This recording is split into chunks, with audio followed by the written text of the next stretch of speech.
ان کی پسند کا کھانا بنائیں اور کھلا دیں، سمپل، اپنے آپ راضی ہو جائیں گی۔ مہمش نے سنجیدگی سے سینے پہ ہاتھ باندھتے ہوئے مشورہ دیا تھا، جو یوسف کو پسند بھی آیا تھا، لیکن بہت بھڑکی ہوئی ہے، ماننے کے چانسز کم ہیں۔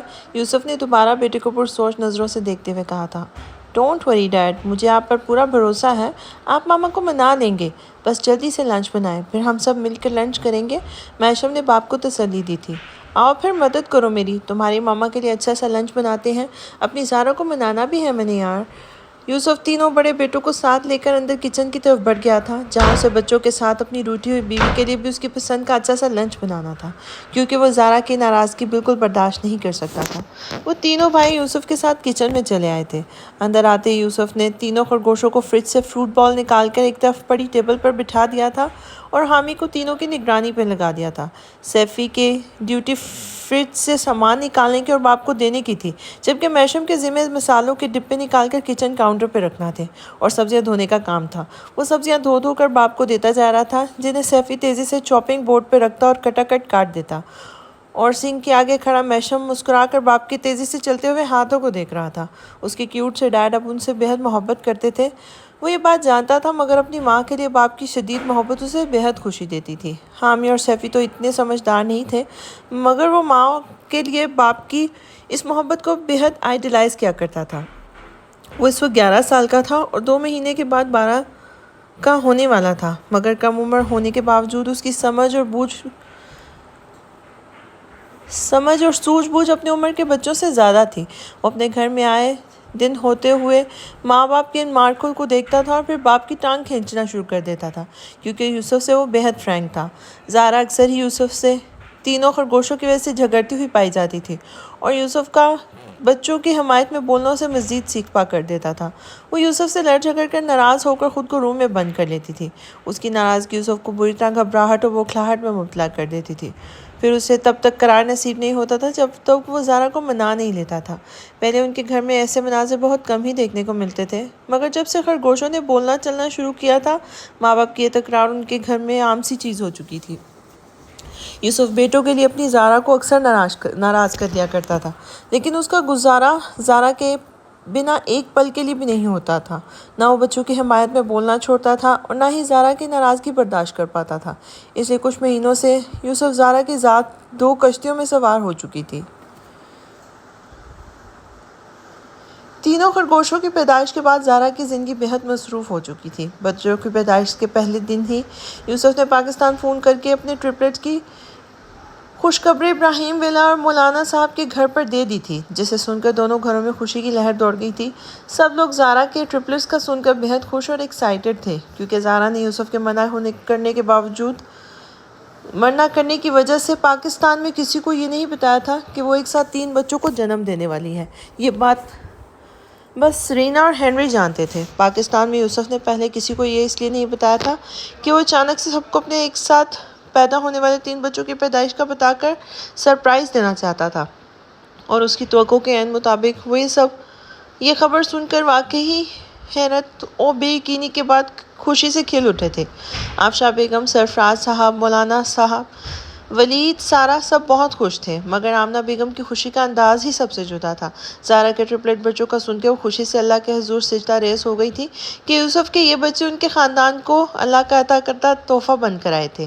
سارا اور زارا کی ڈیلیوری ڈیٹس آگے پیچھے کی تھی، مگر زارا کے تینوں بچوں کو دنیا میں آنے کی اتنی جلدی تھی کہ وہ 9ویں مہینے کی جگہ 7ویں مہینے میں ہی دنیا میں دوڑے چلے آئے تھے، اور سارا نے پہلے ہی دن بچوں کی پیدائش کا سن کر فون پر یوسف کو تاکید کر دی تھی کہ وہ تینوں بچوں کی پیدائش کی تصویروں کے ساتھ آگے بھی وقتاً فوقتاً پاکستان میں سب لوگوں کو بچوں کی تصویریں میل کرتا رہے۔ یوسف نے بھی سارا سے وعدہ کر لیا تھا کہ وہ پیدائش کے وقت کی تصویروں کے ساتھ تینوں بچوں کے بعد کی تصویریں بھی سارا سمیت سرفراز صاحب اور باقی سب کو میل کرتا رہے گا۔ ادھر ترکی میں زارا کے ہاسپٹل سے ڈسچارج ہونے کے ایک ہفتے بعد بھی اس کے تینوں بچے بے نام ہی تھے۔ اس بار بھی زارا یوسف کو تینوں بچوں کے ناموں کا مسئلہ درپیش تھا۔ زارا پر بچوں کے نام رکھنے کی ذمہ داری تھی، اور وہ بھی ایسے نام جنہیں بولنے میں اس کے انگریز شوہر کو دشواری کا سامنا نہ کرنا پڑے۔ بہت سوچنے کے بعد زارا کو ایسا آسان اور موزوں نام سمجھ نہیں آ رہے تھے جو لیٹر ایم سے شروع ہوں اور بولنے میں آسان بھی ہوں، اس لیے اس نے ہر بار کی طرح اس دفعہ بھی آمنہ بیگم کی خدمات لی تھی۔ آمنہ بیگم نے اسے ایک دو نام بتانے کو کہا تھا اور ایم لیٹر سے اچھے اچھے معنی والے نام ڈھونڈ کر اسے بتا سکیں، لیکن اس کی نوبت ہی نہیں آئی تھی۔ اسی وقت ماں باپ کے سامنے بیٹھے ننھے مہمش محسف اور محشم نے زارا یوسف کا سارا مسئلہ بڑے آرام سے حل کر دیا تھا۔ میرا کلاس فیلو ہے، اس کا نام میرے نام سے میچ کرتا ہے ماما، اس کا نام مہمر ہے، آپ ان میں سے ایک خرگوش کا نام مہمر رکھ دیں، یہ جو سب سے زیادہ کمزور ہے اسے مہمر نام دے دیں۔ زارا آمنہ بیگم سے بات کرنے کے بعد فون رکھتے ہوئے یوسف کو آمنہ کا جواب بتا رہی تھی کہ یوسف کی گود میں بیٹھے اس کے میشو نے باپ کو نام بتانے کے ساتھ ہی اسے اپنے بھائی کو دیکھا تھا جو پیدائش کے بعد بھی 2-3 دن تک بیمار رہا تھا، اس لیے اس کے ہفتہ بھر بعد تک بھی اس کی خاصی صحت ڈاؤن تھی۔ واہ، یہ تو بہت پیارا نام ہے شامی۔ یوسف تمہیں کیسا لگا؟ زارا بیٹے کا نام پسند آیا تھا؟ زارا کو بیٹے کا نام پسند آیا تھا، اس لیے وہ یوسف سے پوچھنے لگی تھی۔ میرے بیٹے نے بتایا ہے تو ڈن ہو گیا، یوسف نے فوراً اوکے کر دیا تھا۔ اس والے کا نام محمود رکھ دیں، یہ جو میرے جیسا لگتا ہے۔ تینوں خرگوشوں کے پیروں والی سائڈ پر بیٹھے محسف نے بھی ماں باپ کو دیکھ کر شرماتے ہوئے ایک نام بتا دیا تھا۔ زارا اور یوسف نے حیرت سے ننھے سیفی کو دیکھا تھا جو ان کے پاس بیڈ پہ بیٹھا تھا، تینوں خرگوشوں کو بے حد شوق سے دیکھ رہا تھا۔ آپ کو یہ نام کیسے پتہ چلا سیفی؟ یہ تو بہت ڈیفیکلٹ نیم ہے نا۔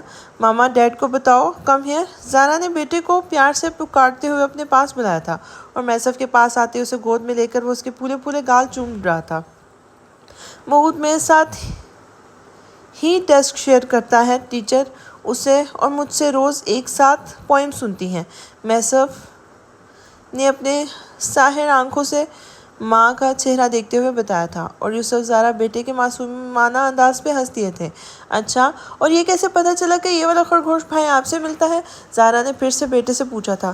بھائی اور ڈیڈ نے بتایا تھا، محسف نے دوبارہ معصومیت سے جواب دیا تھا، اور اس بار یوسف نے اسے اپنے پاس گھسیٹ کر چٹاپٹ بیٹے کے گال چوم لیے تھے۔ میرا شہزادہ، دیکھا میرے بیٹے کی میموری کتنی شارپ ہے زارا، اسے یاد رہ گیا کہ کون سا بھائی اس سے ملتا ہے۔ اوکے، تو سیفی کا نام بتایا، نام بھی ڈن۔ ایک اور نام بتائیں، وہ بھی ایم لیٹر سے ہی ہونا چاہیے کہ آپ سب بھائیوں کے نام بالکل ایک جیسے لگیں۔ یوسف نے اپنے دائیں طرف بیٹھے مہمش کو کنکھیوں سے دیکھتے ہوئے پوچھا تھا جو بیڈ کے ایک سائڈ پر پڑے بین بیگ پر بیٹھا اپنی ٹیکسٹ بک کھولے پڑھ رہا تھا۔ یوسف کی بات سن کر اس نے کتاب سے نظر ہٹا کر باپ کو دیکھا تھا، اچانک دب سے بک بند کی اور اٹھ کر بیڈ کی طرف چلا آیا تھا۔ My last brother name is Mehran and this is final. Is that okay dad? مہمش نے سنجیدگی سے باپ سے پوچھا تھا، لاکھ اپنا رویہ بدلنے کے باوجود اس عمر میں بھی مہمش کی سنجیدگی اپنی جگہ قائم و دائم تھی۔ یوسف نے بیٹے کا انداز دیکھ کر بڑی مشکل سے اپنی مسکراہٹ ضبط کی تھی، اسے بھی اپنی گود میں دونوں بیٹوں کے بالکل پاس بٹھا لیا تھا۔ بالکل اوکے ہے مائی سویٹی، یوسف نے دلار سے بیٹے کو پکارتے ہوئے اس کے گولڈن بالوں پر پیار کیا تھا۔ ڈیڈ، میرے بھائی کے پاس ایسے مت بیٹھائیں، میری ٹانگ ان کو لگ رہی ہے۔ سوری بھائی، ننھے سے مہمش کے دل میں خود سے 2 سال چھوٹے بھائی کا احترام۔ اللہ اللہ، زارا یوسف اپنی مسکراہٹ چھپاتے ہوئے اس عجیب بیٹے کو دیکھنے لگے تھے۔ اوکے اوکے مائی ہنی بن، آپ ادھر ہمارے بیچ میں آ کے بیٹھ جائیں۔ یوسف نے بیٹے کو اٹھا کر اپنے اور زارا کے بیچ میں بٹھا لیا تھا۔ Dad, I am not sweetie and honey bun, مجھے ان گرلش ناموں سے مت بلائیں، مہمش نے منہ بنا کر بولتے ہوئے کہا تھا اور اپنے سامنے لیٹے تینوں خرگوشوں کو غور سے دیکھنے لگا تھا، جبکہ یوسف اور زارا حیرت سے اس کی شکل دیکھنے لگے تھے۔ وہ فطرتاً غم گو تھا، مگر اتنی سی عمر یہ سمے یہ سنجیدگی زارا یوسف کو حیران کر دیتی تھی، مگر محشم اس کے انداز دیکھ کر مسکرانے لگتا تھا۔ Okay, I will be careful next time, میں آگے سے اپنے بیٹے کو اس طرح کے گرلش ناموں سے نہیں بلاؤں گا۔ یوسف نے سرنڈر کرنے والے سٹائل میں اپنے دونوں ہاتھ اوپر کرتے ہوئے جیسے بیٹے سے ہار مان لی تھی۔ یہ والے کا نام مہران رکھ دیں، میرے اور بھائی جیسے ہیئرز والے کا، اس کی آنکھیں بھی بھائی اور ڈیڈ اور میرے جیسی ہیں۔ مہمش نے جھک کر بغور تینوں بھائیوں کو دیکھا تھا اور تینوں میں سے ایک بچے کے سینے پہ انگلی رکھتے ہوئے اسے مہران کا نام دے دیا تھا۔ اوکے میرے شہزادے، اس والے کا نام مہران رکھ دیتے ہیں۔ تو فائنل ہو گئے 3 نام۔ زارا پلیز مجھے یاد کروا دیجیے گا، بولنے میں کافی ڈیفیکلٹ ہیں تینوں نام، مگر میرے شیروں نے رکھے ہیں تو اب یہی نام ہوں گے میرے خرگوشوں کے۔ کیوں بنیز؟ یوسف نے بیٹوں کے نام فائنل کر کے بیوی کو یہ دقیق اردو نام یاد کروانے کی تاکید کی تھی، اور خود تینوں خرگوشوں پر جھک کر انہیں پیار کرنے لگا تھا، جبکہ زارا اپنے انگریز شوہر کو دیکھ کے رہ گئی تھی جس نے اپنے بیٹے کا اتنا پیارا نام بگاڑ کر رکھ دیا تھا اور وہ اسے ٹوک بھی نہیں سکی تھی۔ پھر زارا نے آمنہ بیگم کو یہ تینوں نام بتا کر ان کے معنی بھی ان سے پوچھے تھے۔ آمنہ بیگم نے ناموں کے معنی زارا کو بتائے جو اسے بہت پسند آئے تھے، اور یوں تینوں خرگوشوں کے نام ڈن ہو گئے تھے۔ مگر نام رکھے جانے کے باوجود بھی یوسف سمیت زارا کے تینوں بڑے بھائی بھی تینوں ٹرپلٹس کو خرگوش ہی بلاتے تھے۔ زارا کا اپنے تینوں بیٹوں کو دیا گیا ٹائٹل خرگوش پہلی بار سن کر یوسف چڑ گیا تھا، مگر بعد میں اسے اتنا کیوٹ لگا کہ اس نے اپنے جان سے عزیز 3 بیٹوں کو خود بھی خرگوش بلانا شروع کر دیا تھا۔ اس کی دیکھا تھا کہ تینوں بڑے بیٹے بھی اپنے بھائیوں کو خرگوش ہی بلانے لگے تھے۔ تینوں خرگوش 2 مہینے کے ہو گئے تھے کہ پاکستان سے سارا نے بھی انہیں اپنے ہاں بیٹی ہونے کی خوشخبری دے دی تھی، جسے سن کر زارا اور یوسف بہت خوش ہوئے تھے۔ سارا اور ولید کی بیٹی بہت خوبصورت اور تینوں خرگوشوں کے مقابلے صحت مند پیدا ہوئی تھی۔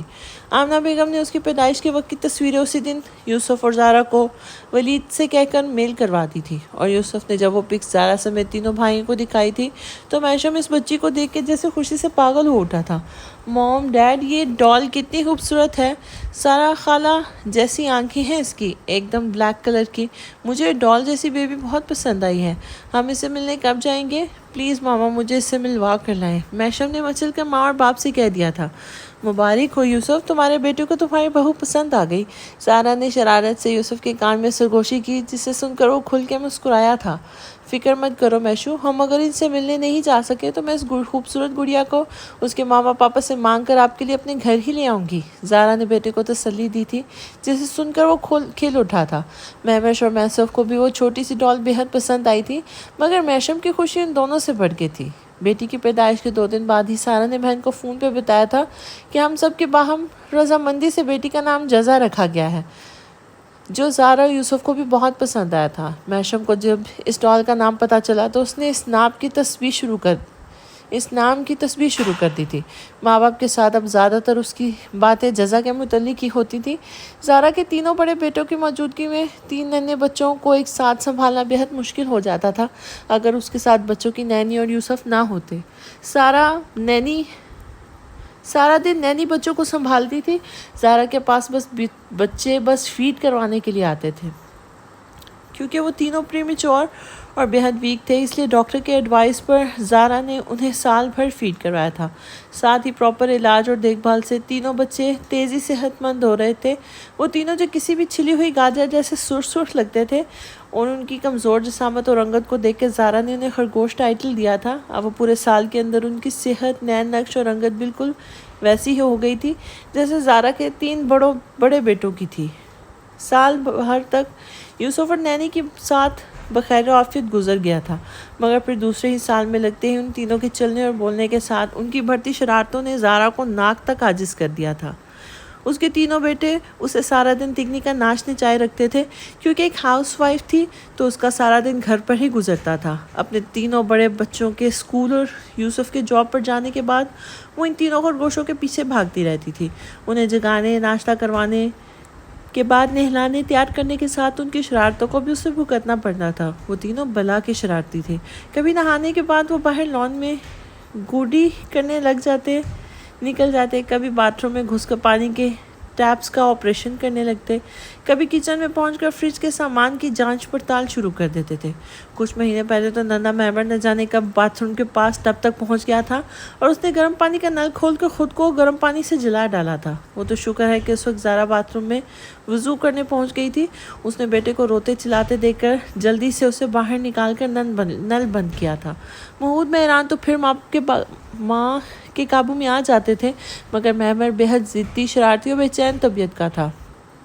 مہور کے خود کو جلانے والے حادثے کے بعد زارا ان تینوں شرارتی خرگوشوں کا بہت دھیان رکھنے لگی تھی۔ سارے رومز کے باتھ روم لاک رکھنے کے سوا وہ کچن کو بھی باہر سے لاک ہی رکھتی تھی کہ کچن میں فریج کے سوا مزید خطرناک سامان موجود تھا۔ نینی کی موجودگی کے باوجود زارا ان تینوں کو سنبھالتے ہوئے چکرا کر رہ جاتی تھی، مگر پھر بھی سارا یوسف کو اپنے تینوں معصوم خرگوش معصوم و بے ضرر لگتے تھے۔ وہ انہیں زارا کی ڈانٹ ڈپٹ سے بھی بچاتا تھا اور ان کے بڑے بھائی کے عتاب سے بھی، حالانکہ اس نے تینوں بڑے بھائیوں کو چھوٹ دے رکھی تھی کہ اگر وہ تینوں خرگوشوں کو شرارتیں کرتا دیکھے تو انہیں ڈانٹ ڈپٹ نہیں کر سکتے ہیں اور سزا بھی دے سکتے ہیں، مگر پھر ان تینوں کو سزا ملتے دیکھ کر یوسف کی جان کی پہ بند آئی تھی۔ وہ مختلف ہیرو بہانوں سے کسی بھی طرح اپنے تینوں بیٹوں کو ماں اور بھائیوں کی دی ہوئی سزا سے بچا لیا کرتا تھا، اور خود پر اپنے تینوں خرگوشوں کو غصہ بھرا ایک بھی لفظ کہنا تو جیسے حرام تھا۔ مہمر کے خود کو جلانے کا کریڈٹ بھی اس نے بڑے آرام سے نینی اور زارا کی لاپرواہی کو دے دیا تھا، اور یہی وجہ تھی کہ زارا یوسف کی اس بے جا حمایت پر کلسنے لگی تھی۔ اس کی یوسف سے جھڑپ کی وجہ تینوں خرگوشوں کے سوا کوئی نہیں ہوتی تھی، اور زارا سے جنگ کے بعد اسے منانے کی ڈیوٹی بھی یوسف کی ہی ہوتی تھی، کیونکہ وہ جانتا تھا کہ زارا ان شرارتی خرگوشوں سے پریشان ہو کر اس سے ہی ان کی شکایت کیا کرتی ہیں، مگر وہ بھی کیا کرتا، وہ اپنے بچوں کی شدید محبت کے آگے زارا سے بھیڑنے پر مجبور ہو جاتا تھا۔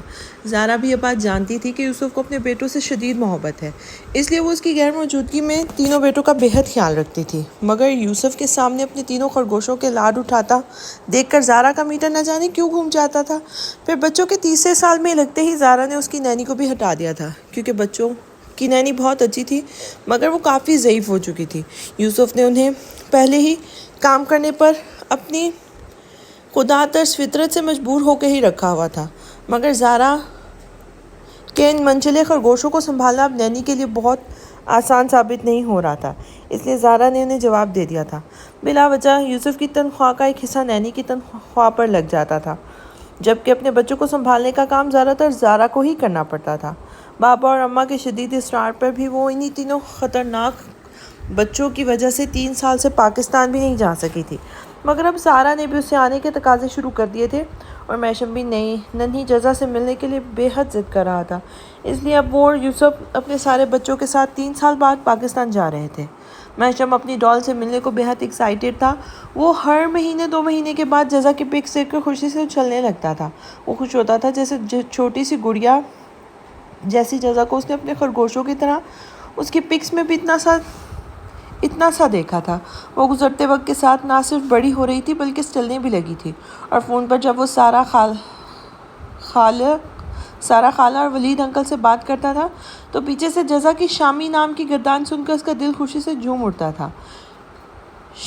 سارا کئی بار جزا سے اس کی بات کروانے کو فون بیٹی کے کان پہ لگاتی تھی کہ شامی سے بات کر لو، مگر وہ صرف شامی کے سوا اسے کچھ نہیں کہتی تھی، اس لیے میشم اس کے سامنے جا کر اسے ملنا چاہتا تھا، اسے چھونا چاہتا تھا، اسے گود میں لے کے گھومنا چاہتا تھا، اور ماں باپ سے بہت وقت پہلے سے ضد کر رہا تھا کہ وہ اسے پاکستان لے جائیں، اور پھر تیسرے سال بعد سب کے بہت اصرار پر وہ پاکستان جا رہے تھے، جہاں سارا بے چینی سے اپنی بہن کے ٹرپلٹس اور اپنے شامی کے انتظار میں پلکیں بچھائے بیٹھی تھی۔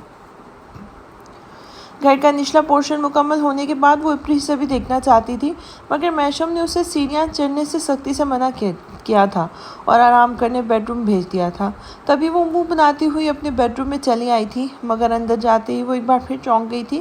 یہ اس کا پہلے والا بیڈ روم تو نہیں تھا، یہ تو ایک یکسر چینج بہت خوبصورت سا لگژری بیڈ روم تھا، جو پہلے کے مقابلے 100 گنا زیادہ خوبصورت ہو چکا تھا۔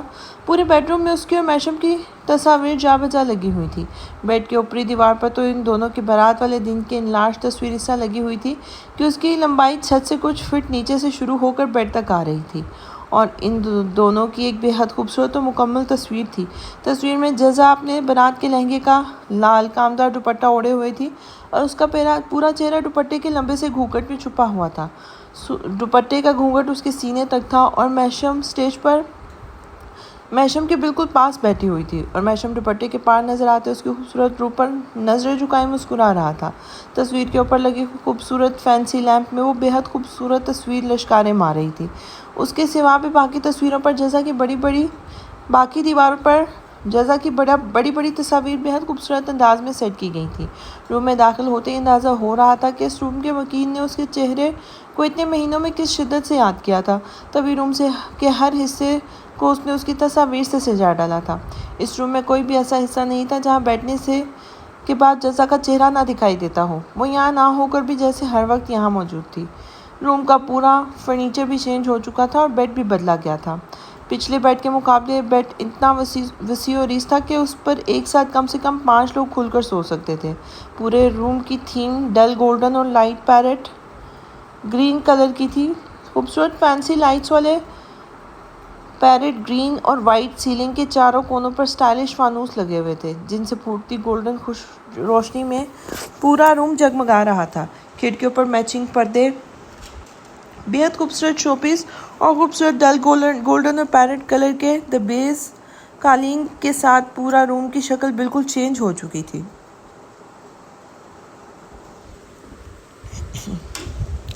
جزا ستائشی نظروں سے چاروں طرف دیکھتے ہوئی بیڈ پر چلی آئی تھی۔ اس روم سے اس کی کئی خوبصورت یادیں جڑی ہوئی تھیں۔ پہلے دن اپنے خواب نگر آمد کے ساتھ اس نے اسی روم میں تو محشم کو برتھ ڈے وش کیا تھا۔ یہی روم تھا جہاں اس نے محشم ابراہیم کے پل پل بدلتے ہوئے مختلف روپ دیکھے تھے۔ اس روم میں اس نے محشم کی بیزاری بھی دیکھی تھی، اس کی لگاوٹ کے مظاہرے بھی دیکھے تھے۔ یہیں اس نے محشم ابراہیم کی بے تحاشا محبتوں کو خود پر بارش کی بوند کی طرح برستے دیکھا تھا۔ اس کی شدت بھری دیوانگیوں سے آشنا ہوئی تھی تو اسی روم میں اس نے محشم کے سرد رویے اور اس کی ناراضگیاں بھی برداشت کی تھی۔ یہاں آ کر اسے کیا کچھ نہ یاد آ رہا تھا۔ یادوں کے یلغار نے اس کی آنکھوں کو بھی نم کر دیا تھا۔ تبھی وہ پلکیں جھپکتے ہوئے کمرے کو تکتی ہوئی بیڈ کے کراؤن سے ٹیک لگا کر آنکھیں موند گئی تھی۔ بچوں کو ابھی بھی ان کی نینی کے پاس ان کے روم میں چھوڑ کر آئی تھی۔ بچوں کی نینی کو محشم نے جزا کے گھر پر آتے ہی فون کر کے بلا لیا تھا، کیونکہ نینی رکھنے کا فیصلہ محشم نے جزا سے بنا پوچھے کیا تھا۔ اسے اس بات پر تھوڑا غصہ بھی آیا تھا، مگر پھر بعد میں سوچنے پر اسے محشم کا یہ فیصلہ ٹھیک ہی لگا تھا۔ وہ نارمل بھی ہوتی تو ایک ساتھ 3 بچوں کو اکیلے نہیں سنبھال سکتی تھی، اور اب تو اس کا آپریشن ہو چکا تھا۔ آپریشن کے بعد والی کمزوری اور نکاہت نے اسے اس قابل نہیں چھوڑا تھا کہ وہ ایک ساتھ 3 بچوں کو سنبھال سکتی۔ اسی لیے اس نے محشم کی نینی رکھنے پر کوئی خاص اعتراض نہیں کیا۔ نینی کے آتے ہی اس نے بچوں کو اس کے حوالے کر دیا تھا اور کافی دیر سے چل پھر رہی تھی۔ ابھی اس کے سٹیچز ریموو نہیں ہوئے تھے، تبھی محشم نے اسے ڈنر تک آرام کرنے کی ہدایت دے کر بیڈ روم میں بھیج دیا تھا۔ نانا جان بھی اپنے روم میں چلے گئے تھے۔ وہ سارے بھائی گھر کے پچھلے حصے میں تھے۔ انہوں نے جم بنایا ہوا تھا اور جم میں رکھے ٹریڈ مل پہ کچھ مسئلہ تھا جسے صحیح کروانے ورک شاپ سے لڑکا آیا ہوا تھا۔ ساتھ ہی محمود، مہران، محمر نے اپنے 2 فرینڈز کو بھی بلوایا ہوا تھا جو جم کے باقی مشینوں کی مینٹیننس وغیرہ چیک کر رہے تھے۔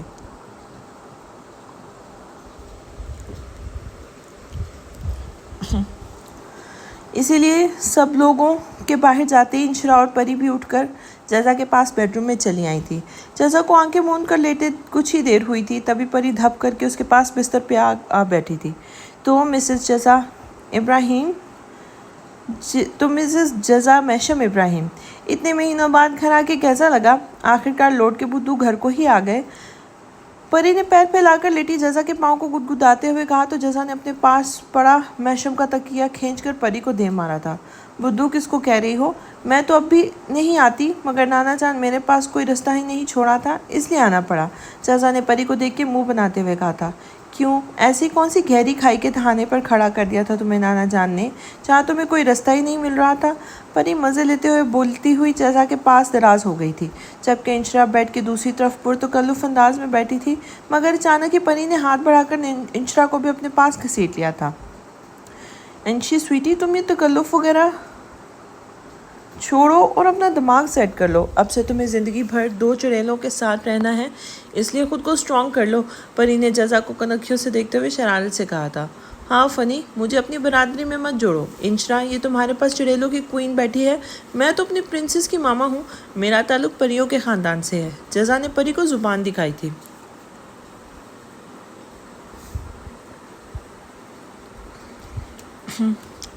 انشراء، افسوس تمہاری جٹھانی واقعی دیوانی ہو گئی ہے۔ میرا نام پری ہے اور یہ محشم کی سزا خود کو پری نے جزا کو چڑھانے والے انداز میں کہا اور وہ چڑ بھی گئی تھی۔ یہ محشم کی سزا کس کو کہا تم نے؟ شیطان کی فیک سٹوڈنٹ؟ جزا نے پری کو ناک سے دیکھتے ہوئے ناک پھلا کر کہا تھا۔ لو، اب محشم کی جزا کہتی تو تم مزید بھدک جاتی تھی نا، جانا تھا نا۔ تو تم نے مزید بدک جانا تھا نا، پچھلے 8 مہینوں سے ان کے لیے تم سزا ہی ہو۔ بیچارے میشم بھائی، تمہارے ہجر میں ہم نے انہیں خون کے آنسو روتے دیکھا ہے۔ جانتی ہو تمہاری رکپوشی کے بعد وہ پنڈی آئے تھے، قسم سے مجھ سے ان کا چہرہ نہیں دیکھا جا رہا تھا۔ میرے انگریز تو ان کو دیکھ دیکھ کر صدمے سے ہی ادموئے ہو گئے تھے۔ میسف بھائی، محود بنی، مہران بنی، میشم بھائی اور تمہاری وجہ سے سب بے حد دکھی تھے۔ میرے انگریز فون پر بتاتے تھے کہ میشم نے تمہارے لیے مجنوں کی طرح صحرا کی خان چھانی ہے۔ سچی جزا، میرے انگریز مجھ سے اتنی محبت کرتے نا تو میں خوشی سے پگلا کر خود ہی صحراؤں میں نکل جاتی، سارے غم صدمے بھول کر بس ان کے چرنوں میں بیٹھ جاتی اور دن رات ایک تسبیح لے کر ان کا نام الاپتی رہتی۔ تم بچپن سے دماغ سے کم تھی، مگر شادی کے بعد تو بالکل ہی عقل سے فارغ ہو چکی ہو۔ تم نے بیچارے اپنے انگریز کی محبت کو سمجھا ہی نہیں، ان کو بہت نچایا وہ تو، پر ایک بار پھر جو بولنا شروع ہوئی تو نان سٹاپ بولتی چلی گئی تھی۔ مگر جیسے اس کی نظر جزا کے چہرے پر پڑی تھی، خون خوار تاثرات پر پڑی تھی، اس کی چلتی زبان پر بریک لگ گیا تھا۔ اچھا مجھے بتاؤ نا، نانا جان نے کون سی کھائی میں دھکیلا تھا تمہیں؟ مطلب کون سا رستہ نہیں چھوڑا تھا؟ پری نے اب شرافت کی زبان میں جزا سے پوچھا تھا، اور جزا نے منہ بناتے ہوئے جواباً اسے نانا جان کا فیصلہ اور میشم کے ساتھ آنے کی اپنی شرط بتائی تھی۔ ہائے، بیچارے انگریز کے سر پہ اتنا بڑا ظلم کا پہاڑ پھر سے توڑ ڈالا۔ ارے میں کہتی ہوں، اپنے اندر کی نرمی بیچ کر کیا چنے کھا لیے ہیں تو نے؟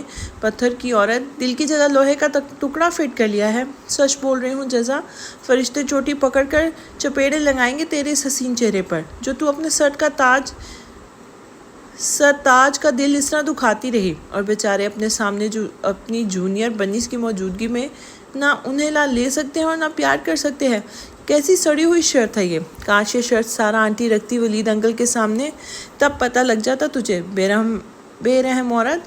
پری فرتے جذبات سے بولتی اٹھ کھڑی ہوئی تھی اور جزا بھی بھڑک اپنی جگہ سے اٹھ بیٹھی تھی۔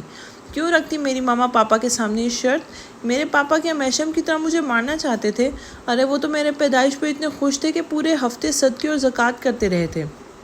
میری پیدائش کا جشن پورے مہینے منایا گیا تھا، اور فرشتے مجھے کیوں چپیڑے ماریں گے؟ کیا تمہارے وہ بیچارے میشم بھائی دودھ کے دھلے ہیں؟ مجھ سے پہلے سوال ان سے ہوگا، بیوی کے ساتھ ان کے معاملات کیسے تھے؟ تب میں اپنے بچوں والی بات پر اللہ کے ہاں سامنے کہوں گی کہ اس شخص نے میرے بچوں کو مارنے کے لیے مجھے مجبور کیا تھا۔ اپنے بچوں کے لیے میں جزا سے تمہارے میشم بھائی کی سزا بنی تھی۔ جزا نے ایک ایک لفظ جما کر کہا تھا۔ تمہارے بچے؟ ولید انکل کے گھر سے نہیں لائی تھی تم ان بچوں کو، سمجھی؟ یہ بچے میشم بھائی کی بھی اولاد تھے، وہ اپنے بچوں کو ختم کرنا چاہ رہے تھے، تم اپنے بچوں کی جان بچانے کے لیے گھر سے چلی گئی۔ ارے اچھی طرح جانتی ہوں میں کہ تمہارے میاں کو انگلیوں پر نچانے کی طاقت رکھتی ہو تم۔ تمہیں کیا لگتا ہے کہ تم یہاں ان کے سامنے رہتی تو میشم بھائی کسی ظالم جابر اور جلاد صفت شور کی طرح تمہیں مارتے پیٹتے، سزا دیتے، بولو، یا پھر تمہارا ابارشن کروا دیتے؟ ارے ہاں، یہ آپشن تو میں نے سوچا ہی نہیں۔ وہ سارے ظلم تو تم پر ایک ساتھ توڑتے، اور تم اتنی سیدھی، شریف، نیک، مظلوم، ستی ساوتری کے آنسو بہاتے ہوئے ان کے سارے ظلم اپنے ناتواں ذات پہ سہتی جاتی۔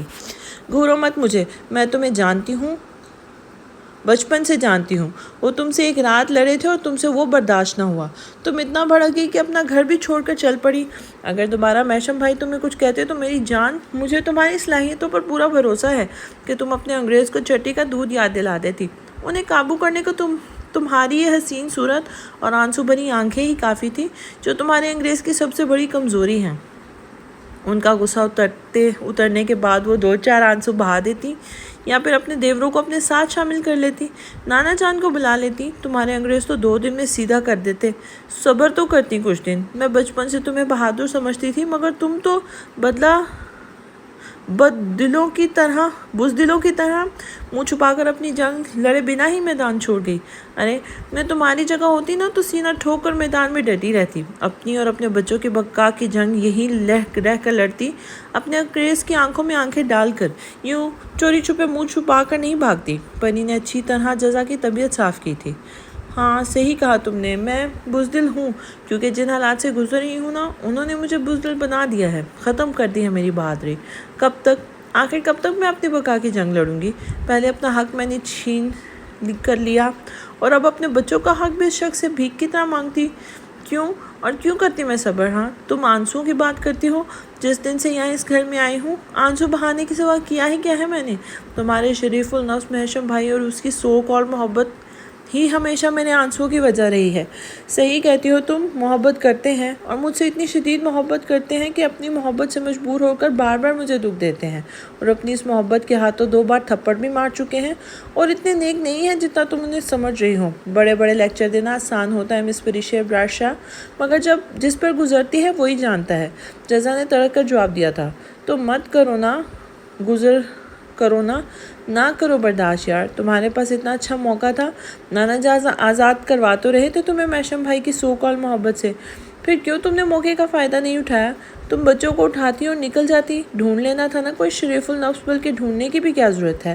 وہ اپنا کیمسٹری ڈپارٹمنٹ والا وقار دورانی تو یاد ہی ہوگا تمہیں، وہی تمہارا دیوانہ جس کا دل تم نے 1,00,000 بار توڑا تھا، اور وہ آخر میں اپنا نکاح کو بتا کر تابوت میں آخری کل ہی ٹھوک دیا تھا۔ جانتی ہو انشا، وہ جزا کے نکاح کا سن کر اتنا دل برداشت نہ ہوا کہ کالج ہی چھوڑ گیا تھا۔ آخری بار بیچارہ اپنے وال بکھیر کر جزا سے الوداع کہنے آیا تھا اور بے حد دکھی لہجے میں بولا تھا، جزا تم کسی اور کی امانت ہو جانتا ہوں، مگر زندگی کے کسی موڑ پر جب بھی تمہیں میری ضرورت پڑے آواز دے دینا، میں دنیا کے جس خطے میں بھی ہوا تمہاری ایک آواز پہ اٹھ کے تمہارے پاس چلا آؤں گا۔ پری نے عجیب سی مردانہ آواز نکالتے ہوئے وقار دورانی کی پوری ایکٹنگ کر کے انشا کو دکھایا تھا، اور اس کے چہرے کے ایکسپریشنز اتنے مضحکہ خیز تھے کہ انشا جو پری اور جزا کو بھرتے دیکھ کر پہلے بہت ہی گھبرا کر اپنی جگہ سے اٹھ بیٹھی تھی، اب پری کی ایکٹنگ پر منہ پر ہاتھ رکھ کے بے ساختہ ہنستی چلی گئی تھی، جبکہ جزا پری کو کچا کھا جانے والی نگاہوں سے دیکھ رہی تھی۔ میری بات مان لو جزا، تھام لو ہاتھ وقار کا، آئی ایم شور وہ تمہیں سچا پیار دے گا، تمہاری محبت کی خاطر تمہارے بچوں کو بھی اپنا لے گا۔ ہاں بھلے وہ شکل و صورت پرسنالٹی میں میشم بھائی کے پیر کے برابر بھی نہیں، مگر ہے تو تمہارا سچا قدردان ہی نا، ایک آواز دو گی تو کچے داغے سے پتہ چل آئے گا۔ پری نے آنکھیں مٹکاتے ہوئے جزا کو دیکھا، ہونٹوں پر شرارتی مسکراہٹ بدستور قائم تھی۔ تمہارے منہ میں خاک چڑیل بیہودہ پری، سر کھول دوں گی میں تمہارا، اور یہ حسین منہ بھی نوچ لوں گی، اگر میں میشم کی جگہ کسی اور کا نام میرے نام کے ساتھ جوڑا تو۔ چچوری کہے کی جہنم میں گیا وقار دورانی ڈبل بیٹری، جس دن میرا نام میشم کے نام سے الگ ہوا نا، میری سانسیں بھی میرے جسم سے الگ ہو جائیں گی۔ پری کی بات نے اس کے اندر جیسے شرارے دہکا دیے تھے، تبھی وہ تل ملا کر بولتی اپنی جگہ سے اٹھ کر اس کے پیچھے مارنے کو لپکی تھی، مگر پھر کرا کر اپنی جگہ ہی رک گئی تھی، اور انشا تیزی سے جزا کے پاس آئی تھی۔ جزا بھابھی کیا کر رہی ہیں آپ؟ پلیز ایسے مت کریں، آ کر لیٹے آئیں ادھر۔ انشا اسے کندھوں سے تھام کر دوبارہ بیڈ پہ بٹھاتے ہوئے بولی تھی، اور جزا نے بیٹھنے کے ساتھ ہی بھنا کر پاس پڑا پری کا فون اسے کھینچ مارا تھا، جسے پری نے لپک کر فوراً کیچ کر لیا تھا۔ خبردار جو میرے فون کو توڑنے کی گستاخی کی گستاخ عورت، یہ میرے انگریز نے مجھے کل ہی گفٹ کیا ہے۔ انشا کے انگریز کے ساتھ ہی انہیں بھی جوش آ گیا تھا۔ ان کا دیا ہوا پہلا تحفہ جو میرے لیے بہت قیمتی ہے، دیکھ میں نے اس پر ان کی پک بھی لگائی ہے۔ پری نے فون کی اسکرین آن کرتے ہوئے جزا کے سامنے کی تھی، ساتھ ہی خوشی سے سارے دانتوں کی نمائش بھی کر ڈالی تھی۔ جزا نے ناک پھلاتے ہوئے جھپٹ کر اس کے ہاتھ سے فون کھینچا اور میمش کی پک کو دیکھنے لگی تھی، جبکہ پری کا فون دیکھ کر انشا کو بھی اپنا فون یاد آیا تھا جو اس وقت نہ جانے کہاں پڑا تھا۔ یہ کب کی پک ہے؟ میرے سامنے تو میشم بھائی نے ایک بار بھی ایسی ڈریسنگ نہیں کی۔ جزا نے پک کو بغور دیکھتے ہوئے پری سے پوچھا تھا۔ پک میں میشم کیمل کلر کے شرٹ پہنے سامنے دیکھتے ہوئے مسکرا رہا تھا۔ پک فرنٹ سائڈ کی تھی، جس میں اس کے بے حد خوبصورت نقوش اور ٹھٹکا دینے والی پرسنالٹی صاف واضح ہو رہی تھی۔ اس کی شرٹ اور آنکھوں کا کلر بالکل ایک جیسا لگ رہا تھا۔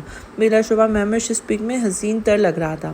آپ ہی کی شادی کی ہے، محمود بنی نے لے کر مجھے واٹس ایپ کی تھی، وہ خود بھی نہیں جانتے کہ ان کی پک میرے پاس سیو ہے۔ کیا کروں، اپنے انگریز کی تصویریں دیکھ دیکھ کر خوش ہو لیتی ہوں، سامنے بیٹھ کر دیکھنے کا تو موقع ہی نہیں ملتا، وہ بھی تمہاری خصوصی مہربانی سے۔ شادی سے 2 مہینے پہلے ایسی روپوش ہوئی کہ میرے سارے سہانے خواب چکنا چور ہو کے رہ گئے۔ کیا کیا نہ سوچا تھا میں نے، یہاں گھوموں گی، وہاں جاؤں گی، برات میں اسٹائل کے پوز دوں گی، ولیمے میں گھاگرا پہنوں گی، مگر کوئی ایک خواہش بھی پوری نہیں ہو سکی۔ کس کی وجہ سے؟ تمہاری وجہ سے، سرا کی خود غرض مطلبی فسادی عورت۔ اپنی شادی کر لی، ولیمہ کر لیا، اور تو اور ایک بار میں 3 چاند چڑھا کر ہیٹرک بھی مار لی، اپنی فیملی کمپلیٹ کر لی، اور میرے لیے کیا کیا؟ میری اس بیچاری بچی کی طے ہوئی شادی ملتوی کروا دی۔ خدا سمجھے تجھے جزا غریبوں کے دل پہ ہاتھ ڈالا ہے تو نے۔ پری اب جزا کے سامنے بیڈ پہ بیٹھی اپنا دکھڑا رونے لگی تھی۔ ارے واہ، مجھے الزام مت دو. گلٹی تو ایسے فیل کروا رہی ہو جیسے میں نے محشم سے کیش کے شادی آگے بڑھوا دی ہو. میرے پاس مہمان آتا تھا اور میں نے اسے صاف کہہ دیا تھا کہ مہمش بھائی اور میسف بھائی کو سمجھاؤ کہ شادی آگے نہ بڑھائیں، مگر تمہارے انگریز اور انشرا کے انگریز دونوں ہی نہیں مانے، تو اس میں میری کیا غلطی ہے؟ بولو. جزا نے شعلہ بار نگاہوں سے سامنے بیٹھی پری کو گھورا تھا جو بار بار اس کا دل نوچے جا رہی تھی. انشرا ڈیئر، کہہ دو اپنی جٹھانی سے میرے انگریز اور تمہارے انگریز اس کی محبت میں باولے ہو کر ہم سے بے وفائی کے مرتکب ہوئے تھے. اسے اگر ان کی سچی محبت کی قدر نہیں تھی تو اپنے دل کی ریپیئرنگ کروائیں اور جذبات کو ریفریش کر لیں. بڑی آئی تانے دینے والی. ارے بڈھی ہو گئی میں شادی کے انتظار میں، صرف تیری وجہ سے، اور تجھے بس اپنی پڑی ہوئی ہے. پری کا افسوس دیکھ کر انشرا کو بھی اپنے 8 مہینوں کی اذیت یاد آئی تھی، مگر وہ جزا کو کچھ بھی کہہ کے اسے ہرٹ نہیں کرنا چاہتی تھی. آگے ہی پری نے اسے بہت باتیں سنا ڈالی تھیں. 20 سال کی عمر میں لڑکی بوڑھی ہو جاتی ہے. جزا نے آنکھیں سکیڑ کر پری کو سر سے پاؤں تک دیکھا تھا. میں تو ہو گئی ہوں نا. ہائے، میرے انگریز بیچارے میرون کلر کی شیروانی پسند کر کے آئے تھے، اب تو بک بھی گئی ہوگی. پری نے سینے پر دونوں ہاتھ مارتے ہوئے بہن ڈالے تھے اور باوجود غصے کے جزا اور انشرا اس کے انداز پر کھلکھلا کے ہنس دی تھی. ڈرامے باز، نہ جانے شبانہ آنٹی نے کس مسخرے کی شکل دیکھی تھی جب یہ پیدا ہوئی تھی. جزا نے اپنے پاس بیٹھی انشرا کو دیکھ کر کہا تھا، جس کی آنکھوں میں ہنستے ہوئے پانیوں سے بھر رہی تھی. میرے بابا ہی تھے اور کس نے ہونا تھا ان کے پاس، 24 گھنٹے بس بابا کو ہی نہارتی رہتی تھی. پری نے تعصب سے سر ہلایا تھا اور ایک بار پھر انشرا اور جزا زور سے ہنس پڑی تھی. تبھی اپنی نم آنکھیں ٹیشو سے پونچھتے ہوئے انشرا کو دوبارہ اپنا فون یاد آیا تھا. پری، میرا فون کہاں ہے؟ انشرا نے اپنے فون میں محشم کی فوٹو دیکھتی پری سے پوچھا تھا. مجھے کیا پتا، کچھ دن پہلے تو تھا تمہارے ہاتھ میں، جب چھت پر گئے تھے ہم، تب میں نے تمہارے پاس ہی دیکھا تھا، اس کے بعد نظر نہیں آیا. پری نے ذرا کی ذرا فون کی اسکرین سے نظر ہٹا کر انشرا کو دیکھتے ہوئے کہا تھا، اور انشرا کو بھی یاد آیا کہ اس نے جزا پر پھول پھینکتے وقت اوپر ٹیبل پر اپنا فون رکھا تھا. پری، فون تو اوپر رہ گیا، اب کیا کروں؟ انشرا پریشانی سے بولی تھی. کیا کروں مطلب؟ اوپر جاؤ اور لے آؤ، مجھ سے امید مت رکھنا. اس جزا سے مار کے کر کے میں بہت تھک گئی ہوں، اس لیے خود جاؤ اور لے آؤ. تمہارا اپنا گھر ہے، کھلے عام آزادی کے ساتھ گھومو پھرو، کوئی کچھ کہے تو مجھے آواز دے دینا. پری نے شانے بے نیازی سے کہتے ہوئے ایک نظر جزا کو دیکھا تھا. ہاں جاؤ انشرا، لے آؤ، ڈرنے کی کیا بات ہے؟ وہ سب بھائی ادھر پیچھے صحن میں ہیں، گھبراؤ مت، تمہارا اپنا گھر ہے، اور پھر بھی کمفرٹیبل نہ لگے تو اس اپنے گنڈے کو آواز دے دینا. جزا نے بھی انشرا کو جھجکتے ہچکچاتے ہوئے دیکھ کر ہلکے پھلکے لہجے میں کہا تھا، اور وہ اس بات میں سر ہلاتی اٹھ کر باہر نکل گئی تھی. وہ ڈرتے جھجکتے چھت پر چلی آئی تھی. سامنے پڑے ماربل کی ٹیبل پر اس کا فون رکھا تھا، جسے اٹھا کر وہ پلٹی تھی کہ بالکل سامنے پیچھے کچھ دور میسف کو دیکھ کے وہ زور سے اچھل پڑی تھی. تبھی میسف نے محظوظ ہو کر اسے فوراً سلام کیا تھا. السلام علیکم، وہ شرارت سے مسکراتا ہوا بولا تھا. وعلیکم السلام، انشرا نے درستی آواز میں جواب دیا تھا. ایک بار پھر اس کی نظروں کے سامنے کل رات کا منظر اور میسف کی جسارت گھوم گئی تھی، اسی لیے اس نے اب نظریں اٹھا کر میسف کو دیکھنا دشوار ہو گیا تھا. آپ کا بہت بہت شکریہ انشرا، میں نے کل آپ سے ہاسٹل میں اتنی بدتمیزی کی، اس کے باوجود آپ نے رات کو نہ صرف مجھے معاف کر دیا بلکہ میرا دیا ہوا تحفہ بھی قبول کر کے مجھے معتبر کر دیا. میں سب دھیرے دھیرے چلتا انشرا کے بالکل پاس آیا تھا اور اس کے یوں قریب آنے پر وہ سٹ پٹا کر رہ گئی تھی. ہاں، وہ آپ جب خود گھر چلے آئے تو مجھ سے ایکسکیوز کر لیا، ماما سے بھی معافی مانگ لی، تو میں دل میں بغض کیوں رکھتی؟ مجھے سب پتہ چل گیا تھا، پری نے مجھے اور ماما کو ساری بات بتا دی تھی. آپ محشم بھائی کی وجہ سے مجبور تھے، پھر مہمش بھائی نے میسف بھائی سے بات کر کے آپ کو کال کرنے کی اجازت دے دی. پری نے ہمیں کل سب بتا دیا تھا.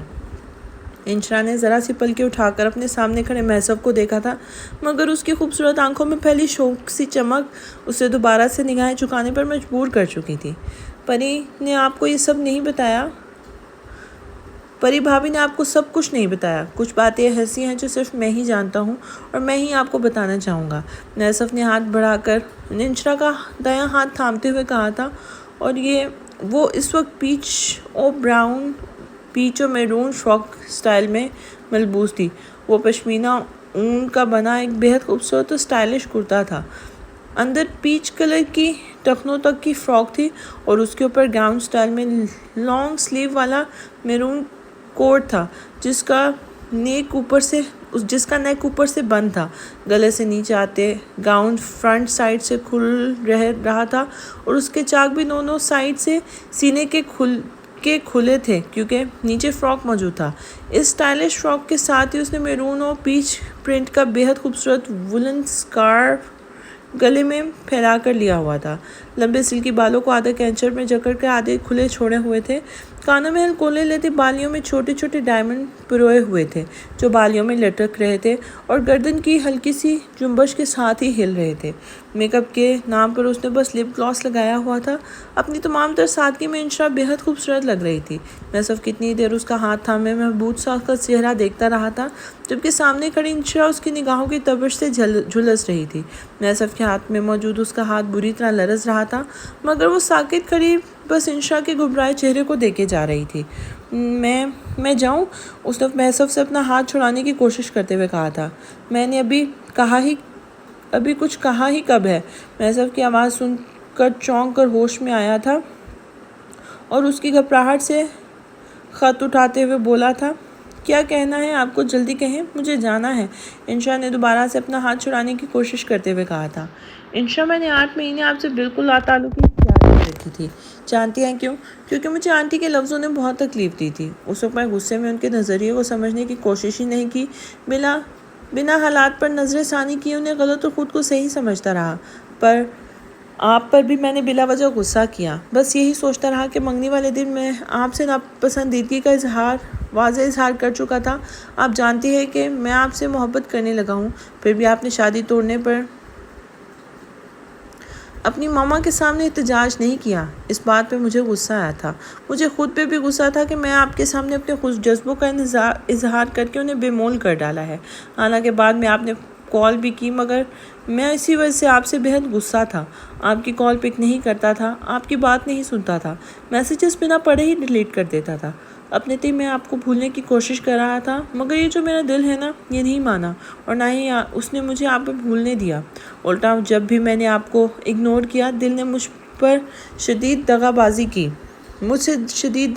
کی، مجھ سے خفا ہو گیا، لیکن پھر بھی میں نے زیادہ دھیان نہیں دیا۔ مگر کل پری بھابھی نے آپ کے جانے کے بعد ہاسٹل میں مجھ سے جو کچھ کہا، اسے سن کر جیسے کسی گہری نیند سے جھنجھوڑ کر جگا دیا۔ انہوں نے مجھ سے کہا کہ اگر میں آپ سے اتنی ہی بیزار ہوں تو آپ سے رشتہ توڑ دوں، آپ کے لیے وہ اپنا کزن کا رشتہ لے آئیں گی۔ وہ لوگ آپ کی خوبصورتی دیکھ کر دل و جان سے شادی کے لیے راضی ہو جائیں گے۔ ان کی بات سن کر یقین کریں مجھے ایسا لگا جیسے کوئی میرے جسم سے روح کھینچ کر نکال رہا ہو۔ میں اسے ساتھ سے ہی تڑپ کے رہ گیا کہ آپ خدا نخواستہ کسی اور کی ہو گئی تو میں کیسے جیوں گا؟ جتنی خوبصورت آپ ہیں اور جس شخص کو بھی ملیں گی وہ آپ کی ہمراہی میں فخر محسوس کرے گا، آپ کا ساتھ پا کر خود کو دنیا کا خوش قسمت ترین انسان سمجھے گا۔ مگر میں جس قیمت سے آپ کا ساتھ مل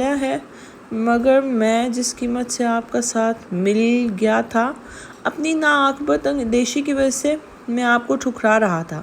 اگر آپ میری زندگی سے چلی جاتی انشا تو میں بدقسمتوں میں شامل ہو جاتا۔ مجھے آپ کا ساتھ نصیب ہوا مگر آپ کی قدر نہیں کر سکا۔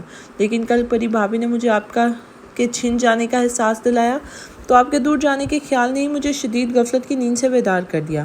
بھابھی نے مجھے اچھی طرح بار بار کرا دیا کہ آپ کے لیے اچھے لڑکوں کی کمی نہیں ہے اور اگر میرے دل میں آپ کے لیے تھوڑی سی بھی فیلنگز ہے تو میں آپ کو منانے میں بالکل دیر نہ کروں۔ پھر انہوں نے مجھے میمر سے کہہ کر یہ فون سم سب کچھ منگوایا تھا اور میمش نے ہی بھائی سے اجازت دلوائی آپ کے گھر جانے کی۔ آپ کے یہاں کال کرنے کی پابندی بھی بھائی نے میمش کے کہنے پہ ہی ہٹائی تھی، اس لیے کل پری بھابھی کے ساتھ رات میں آپ کے ہاں پہنچ گیا اور دل سے آنٹی کی ظرف کا بھی قائل ہوں۔ وہ واقعی بہت اچھے دل کے اور اخلاق کی مالک ہیں۔ جس طرح انہوں نے بنا کوئی گلا شکوہ کیے مجھ جیسے بدتمیز داماد کو معاف کیا، اس سے ثابت ہو گیا کہ وہ بہت صاف دل کی اور نیک خاتون ہے اور میرے دل میں ان کی عزت پہلے کے مقابلے میں مزید بڑھ گئی ہے۔ میری بدتمیزیوں کے باوجود مجھ سے اتنی محبت سے پیش آئیں، میرا گفٹ اور کیک بھی ساتھ رکھا، ساتھ ہی آپ کو مجھ سے بات کرنے کے لیے بھی پرمیشن دے دی۔ مجھ پر اعتماد کیا، اس لیے میں ان کا مشکور ہوں اور ساتھ ہی ساتھ آپ کا بھی مائی پرنسس۔ یہ شادی میرے کہنے پر ہی روکی گئی تھی مگر اب بھابھی واپس آ چکی ہیں، اس لیے جلد میں آپ کو اپنی زندگی میں شامل کرنے والا ہوں کیونکہ اب آپ سے دور رہنا میرے لیے بےحد مشکل ہے۔ محسف نے جذبات سے بھوجن انداز میں کہتے ہوئے اپنے ہاتھ میں موجود انشا کے ہاتھوں کو اپنے ہونٹوں کے پاس لا کے چوم لیا تھا، پھر اسی طرح اس کے بائیں ہاتھ کو چوما تھا، جبکہ انشا جو خاموشی سے کھڑی محسف کی باتیں سن رہی تھی، اس کی اس جسارت پر اس کا دل اچھل کر حلق میں آ گیا تھا۔ ابھی تو اس کی پیشانی پر محسف کے لبوں کا وہ رات والا لمس ہی دہک رہا تھا جو اس کے گھر پر کیک اور فون کے تحفے کے ساتھ لے کے آیا تھا، اور پھر اس کی جسارت نے انشا کو بوکھلانے پر مجبور کر دیا تھا، جبکہ میسف اس کے دونوں ہاتھ تھام کر اس کے شرمائے لجائے چہرے کو تک رہا تھا۔ اچھا مسٹر انگریز، کچھ سبق لیں اپنے چھوٹے بھائی سے۔ یہاں لو سین چل رہا ہے اور آپ نے ابھی تک مجھ سے مسکرا کر ہیلو تک نہیں کیا، یہاں تک کہ آج جب میں نے منگنی کے بعد پہلی بار آپ کے گھر آئی ہوں، خیریت تو دور کی بات آپ نے سلام تک نہیں کیا۔ سب کے سامنے ایسے بیہیو کریں جیسے مجھے جانتے تک نہیں۔ پری کی پاٹدار آواز پر اس بار انشرا کے ساتھ محسف بھی اچھل پڑا تھا۔ تبھی دونوں نے گردن گھما کر اپنے دائیں بائیں دیکھا تھا۔ پری لبوں میں شرارتی مسکراہٹ سجائے دونوں اچکائے ان دونوں کو ہی دیکھ رہی تھی، اور اس کے پیچھے مہمش کھڑا میسف کو گھور رہا تھا۔ مہمش کی آنکھوں سے چھلکتے غصے کو دیکھ کر میسف نے گھبرا کر جلدی سے انشا کے دونوں ہاتھ چھوڑ دیے تھے۔ ارے کیا کر رہے ہو؟ کنٹینیو کریں، میں آپ کے لو سین کو برباد کرنے تھوڑی آئی ہوں، میں تو بس انشا کو لنچ کے لیے بلانے آئی تھی۔ پھر مسٹر انگریز سے پتہ چلا کہ آپ بھی کافی دیر سے لاپتہ ہیں، اس لیے وہ بھی آپ کی کھوج میں اوپر چلے آئے۔ اصل میں آپ دونوں کے ایک ساتھ منظر سے غائب ہوتے ہی ہمیں سمجھ آ گیا تھا کہ لو برڈ ساتھ ساتھ ہوں گے۔ پری کی آواز کے آگے واقعی خندق تھی، تبھی وہ بولنے پہ آتی تھی تو بولتی چلی جاتی تھی۔ اب بھی وہ مہمش کا لحاظ کیے بغیر بولے جا رہی تھی، اور میسف اپنے بڑے کے سامنے شرمندگی سے کھڑا کا کھڑا رہ گیا تھا۔ انشا لگ پڑی کی لنترانیوں پر بوکھلاہٹ کا شکار ہو گئی تھی۔ میں نیچے جا رہا ہوں، شاید بھائی بلا رہے ہیں۔ وہ بنا کسی کی طرف دیکھے بھاگتے قدموں سے مہمش کے برابر سے نکلتا ہوا نیچے چلا گیا تھا۔ اس کے جاتے ہی مہمش بھی پلٹ کر نیچے جانے لگا تھا۔ اجی سنیے تو، کم سے کم بات نہیں کر سکتے، ہائے ہیلو نہیں کہہ سکتے تو مسکرا کر ہی دیکھ لیں، پھر نہ جانے کل ہو نہ ہو۔ پری نے مہمش کے پیچھے سے ہانک لگائی تھی، جو اس کی بات سن کر دہلتے ہوئے اللہ نہ کہتے بولتا ہوا پلٹا تھا اور غصے میں پری کو گھورنے لگا تھا۔ نیچے چل کے کھانا کھا لیں، سب ویٹ کر رہے ہوں گے۔ وہ انشا کے سامنے پری کی کسی شوخی کا جواب نہیں دینا چاہتا تھا، مگر اس کے جواب پر شرارتی پری کا دماغ اچانک گھوما تھا۔ واٹ ڈو یو مین کہ کھانا کھا لیں؟ میں کیا کہہ رہی ہوں اور آپ کیا جواب دے رہے ہیں؟ کیا ہم آپ کے گھر صرف کھانا کھانے آئے ہیں، یا پھر ہمیں اپنے گھروں پہ کھانا نہیں ملتا، یا ہم سالوں سے فاقوں میں ہیں؟ احسان کس پر جتا رہے ہیں آپ؟ انشا، ان سے بولو کہ نیچے جائیں، اور میرا دماغ مکمل طور پر گھوم چکا ہے۔ اور ہاں، کہہ دینا اب میرے فون کی بیٹری پرماننٹ ڈاؤن ہو گئی ہے۔ یہ فون شادی کے بعد ہی چارج ہوگا، وہ بھی شادی اگر ہوئی تو، ورنہ سب کو بتا رہی ہوں، کسی نے اب مجھ سے بات کرنے کی کوشش کی تو پہلے فون توڑ دوں گی اور بعد میں بات کرنے والے کا سر۔ اپنی خوبصورتی کا اتنا بھی کیا غرور کہ بندہ کسی دوسرے کو خاطر میں نہ لائے۔ بہت صبر و برداشت کرنے والے بنتے ہیں لوگ۔ پہلے شادی ملتوی کی، چلو جائز ریزن تھا، مان لیا، مگر یہاں تو مزاج تک نہیں ملتے کسی کے۔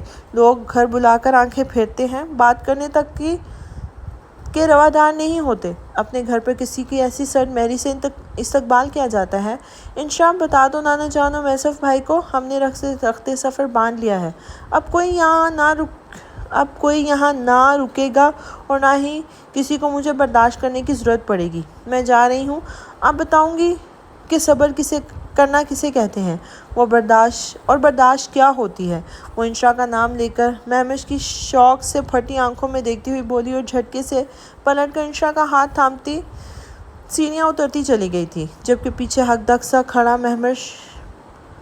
مہمش کا منہ پری کی اس برہم مزاجی پر حیرت سے کھلا کا کھلا رہ گیا تھا۔ خواب نگر کی دوبارہ تعمیر کے بعد میشم نے گھر میں سعیدہ خالہ کے سوا مزید ملازمین بھی رکھ لیے تھے۔ کھانا پکانے کے لیے سعیدہ خالہ کی مدد کو ایک لڑکا آتا تھا، صاف ستھرائی اور کپڑوں کے لیے ایک دوسرا لڑکا ملازم تھا، لان کی دیکھ بھال کے لیے ایک مالی بھی ان کے گھر آنے لگا تھا۔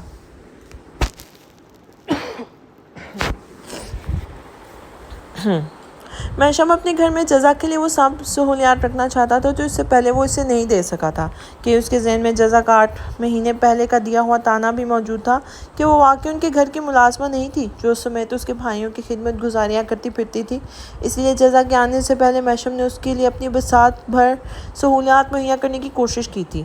بچوں کے لیے بھی انہوں نے رافع نامی نینی کا انتظام کروا لیا تھا، جو 35 سالہ کافی ایکٹیو خاتون تھی اور ضیاء الدین کے ریفرنس سے آئی تھی۔ ضیاء الدین اور ضیاء صاحب نے خود رافعہ کو مکمل ذمہ داری لی تھی۔ ظاہر سی بات تھی وہ محشم کے بچوں کے لیے کسی بھی ایسی ویسی خاتون کو تو خواب نگر بھیجتے نہیں، اس لیے رافعہ کی طرف سے تو محشم بے فکر تھا، اور پھر اس نے سیدہ خالہ کو بھی بچوں کا دھیان رکھنے کی ذمہ داری سونپ دی تھی۔ ڈنر ٹائم ہو چکا تھا۔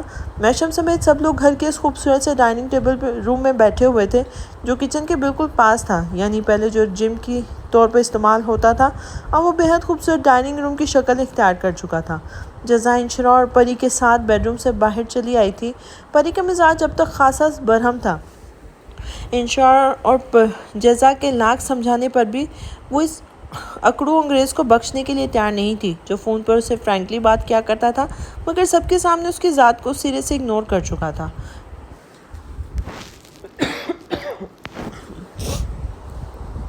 جزا ڈائننگ ٹیبل کی چیئر گھسیٹ کر بیٹھ چکی تھی اور پورے روم کا ارسرِ نو جائزہ لے رہی تھی۔ پہلے جم کے طور پر استعمال ہونے والا یہ بکھرا ہوا روم اسے کتنے خوبصورت ڈائننگ روم کی شکل اختیار کر چکا تھا۔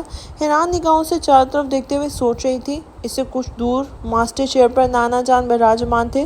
محشم، مہمش، محسف اور مہمر نانا جان کے دائیں بائیں بیٹھے ہوئے تھے اور محشم کے بالکل سامنے والی چیئر پر جزا، مہمش کے سامنے پری اور محسف کے سامنے انشراء بیٹھی ہوئی تھی۔ انشراء کے ساتھ محمود اور مہران اگلی چیئرز پہ بیٹھے ہوئے تھے۔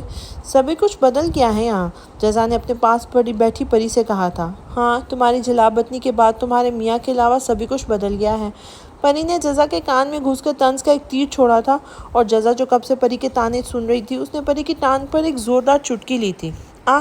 پری اپنی جگہ سے اچھل کر پڑی تھی اور جزا نے اسے بے حد زور سے نوچا تھا، تبھی پری تڑپ کر رہ گئی تھی۔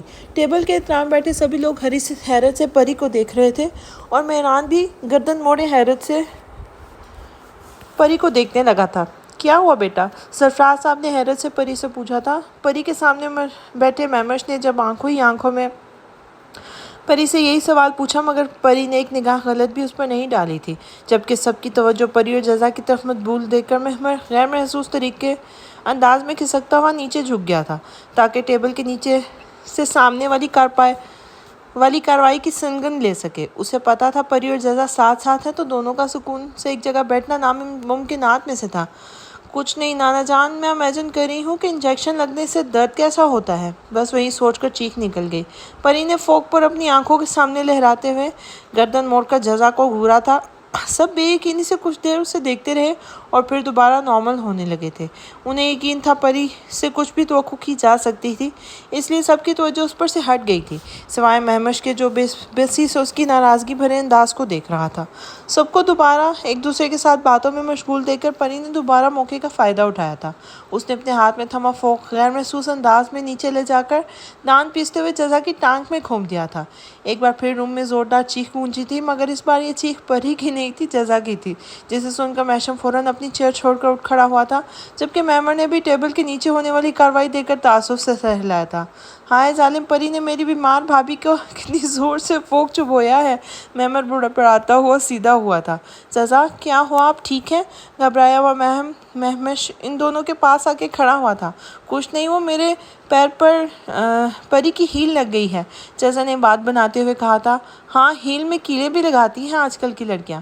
مہمر نے پری کو دیکھنے کے ساتھ ساتھ ہی سارے دانتوں کی نمائش کرتے ہوئے اپنے پاس پڑا فوک اٹھا کر آنکھوں کے سامنے لہرایا تھا، جسے دیکھ کر پری فوراً سمجھ گئی تھی کہ مہمر بنی سب کچھ دیکھ چکا ہے، اس لیے اس نے گھبرا کر جلدی سے نفی میں سر ہلایا تھا۔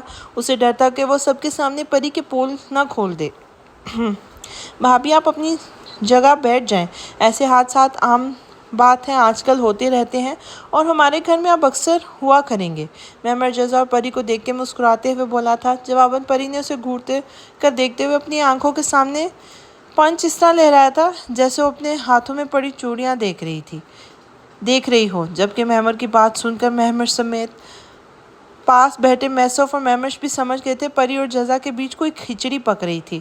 تبھی محسف نے پری کو دیکھتے ہوئے نفی میں سر ہلایا تھا جیسے ان کی حرکتوں سے باز رکھنے کی کوشش کر رہا ہو، مگر وہ پری کیا جو کسی کی سن لے۔ محشم بھی جزا اور پری کی شرارتیں سمجھتا تھا، اس لیے ریلیکس ہو کر دوبارہ اپنی جگہ جا کر بیٹھ گیا تھا اور محشم کے سر سے پاؤں تک سر سے ہٹتے ہی جزا نے سکون کی سانس لی تھی۔ اللہ سمجھے تجھے پری، تو نے مجھے فوق چبایا ہے نا، اب دیکھ تیرے ساتھ کیا کرتی ہوں، اپنی خیر منانا اب۔ محشم کے جاتے ہی جزا نے تل ملا کر پری کو گھورا تھا اور اس کے کان میں دھمکی بھری سرگوشی کی تھی۔ دوسری ٹانگ پہ بھی ٹیکا لگواؤں اب؟ میں یہ سوچ کر شرافت کی زبان میں بات کر رہی ہوں کہ پہلے سے ہی تم خاصی ادھری ہوئی ہو محترمہ،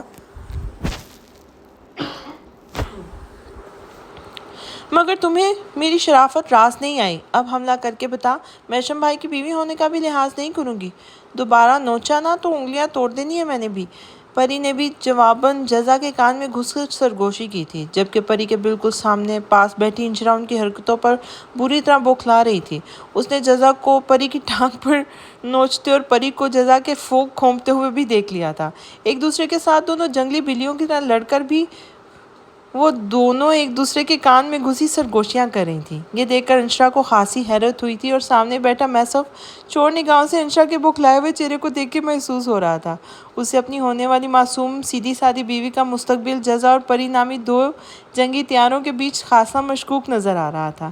تبھی سیدہ خالہ کھانے کی ڈشز لیتے ٹیبل پر چلی آئی تھی۔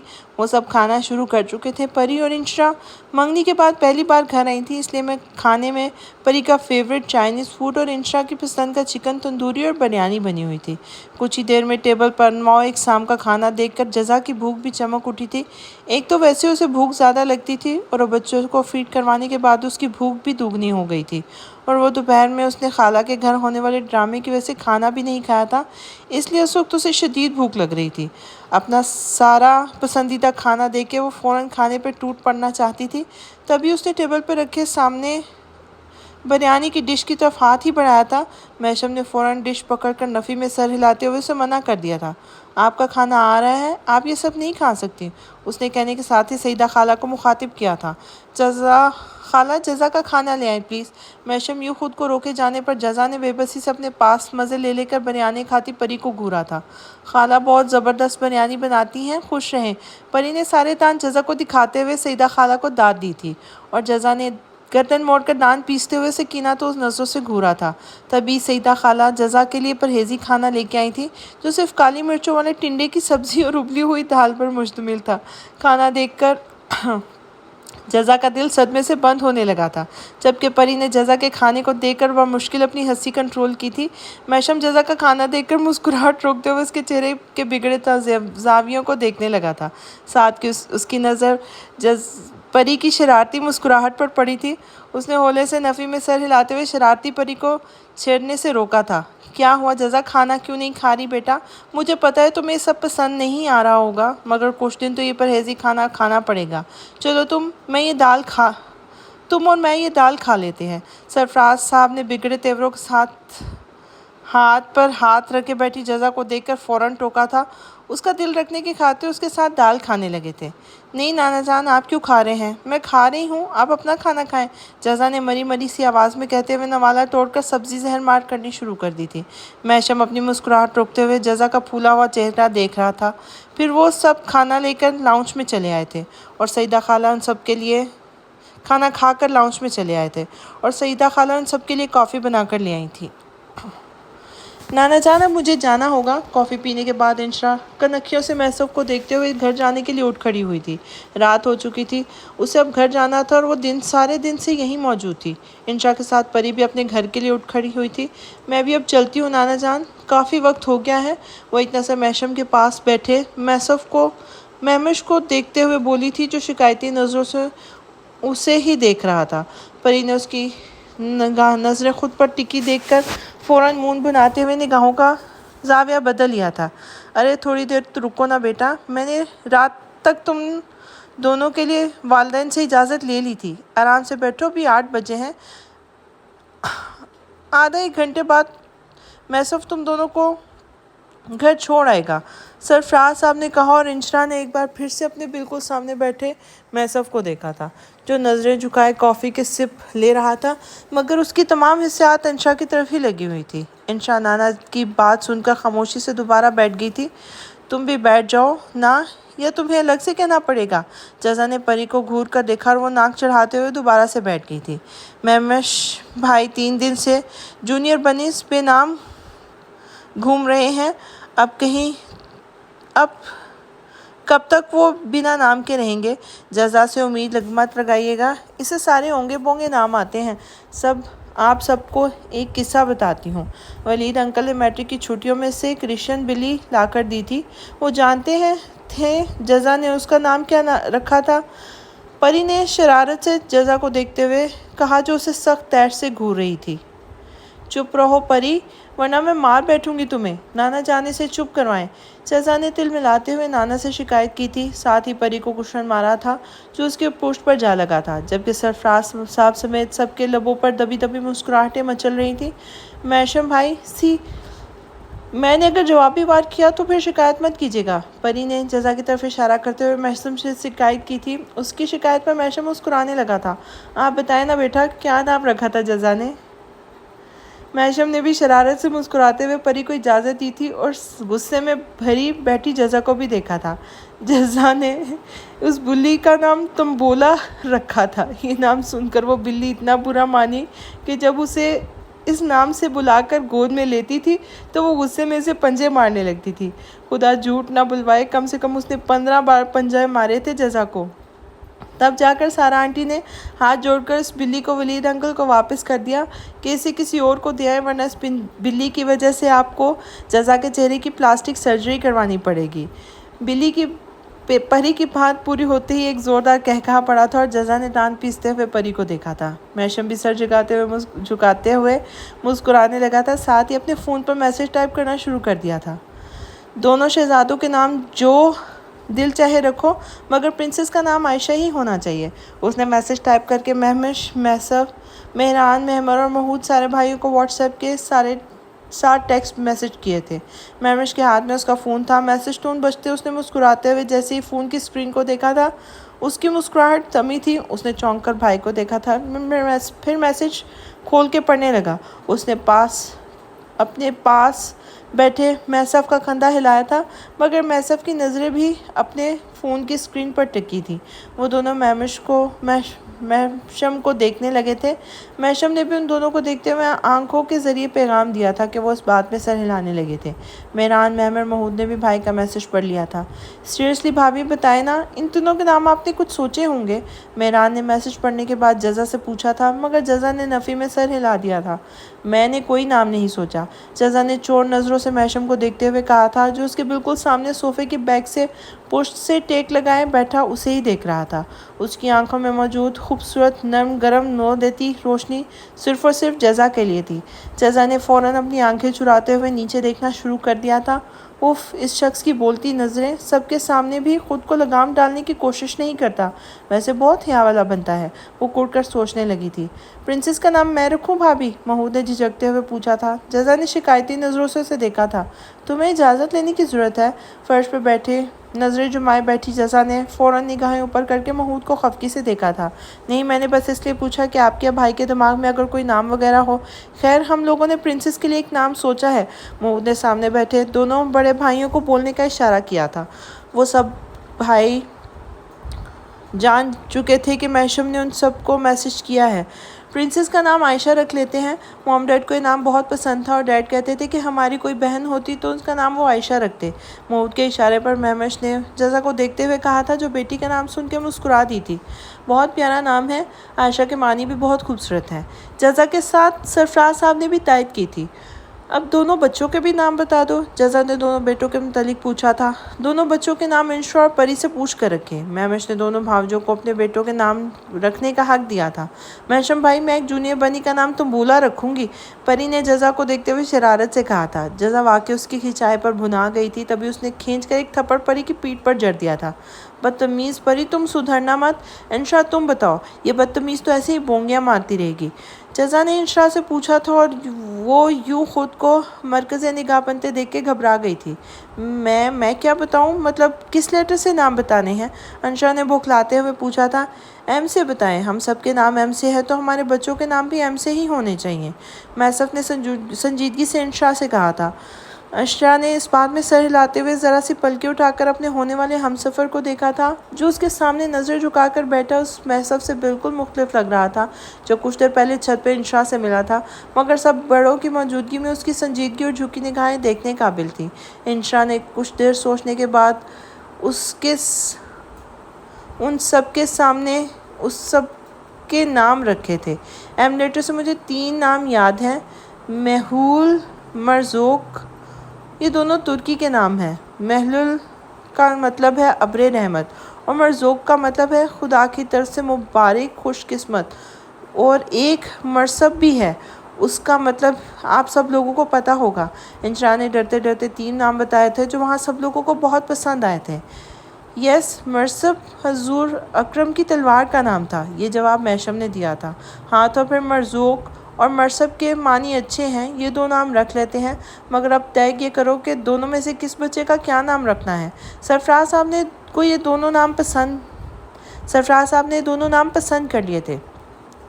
نانا جان، پرسنالٹی کے حساب سے نام رکھے جاتے ہیں، یہ دیکھیں میرا نام خوبصورت پرسنالٹی کو سوٹ کرتا ہے، دی ہینڈسم معمر ابراہیم۔ نام میں کتنا وزن ہے۔